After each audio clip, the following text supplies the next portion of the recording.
I had just gotten home from work when I saw a man walking out of my bedroom. Jesus, Mike. I never imagined that my brother of over 10 years would do something like this, but what my wife said next left me even more devastated.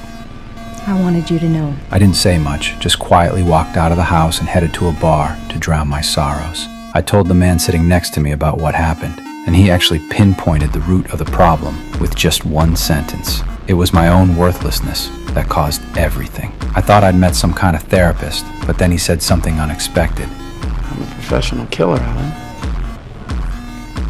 I thought he was just bragging, but this guy pulled out a piece of paper and a pen. He said if I wanted someone dead, just write their name on it. Seeing how serious he looked, I wrote down 5 names and tossed the paper back to him before heading to the bathroom. When I came back out, the man had vanished. I was pretty drunk and didn't think much of it. After sleeping it off in my car, I went to work the next day. But as soon as I got to the office, a coworker told me that our boss had been brutally murdered the night before. I was shocked at first, then remembered that the first name I'd written on that paper was my boss's. Could that mysterious man really be a hitman? If so, then my coworker Brian was in danger, since his name was the second one I'd written down. Sure, this guy had gotten promoted by stealing my ideas, but I'd only complained about him privately. I never actually wanted him dead. I tried calling him several times, but he never picked up. I decided to go find him myself, but when I got in my car, I discovered someone was already inside. It was last night's mysterious man. The moment I saw the gun in his hand, I completely lost it.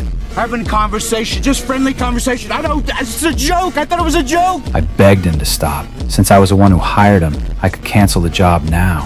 Fine. I'm your employer. Then you're fired, okay? You're fired. That's it. What's the sentence? No can do, Alan. I'm not the kind of guy to turn his back on a friend when he sees that he's sick. He said something and then got out of the car. Watching him walk away, I quickly started the engine and raced toward where Brian was. He was still in a meeting at a client's company, but by the time I got there, Brian was just leaving. I rushed downstairs to catch up with him and finally found him at the entrance. Brian looked surprised, thinking I was there to cause trouble, and kept backing away. Wait for me, all right? I'm calling. That's when the hitman got out of his car, walked right up to Brian, and fired 3 shots. Then he forced me into the car at gunpoint. We'd barely driven away when police started chasing us, but he acted like he didn't have a care in the world. He started playing cat and mouse with the cops on the streets, quickly leaving the patrol cars behind.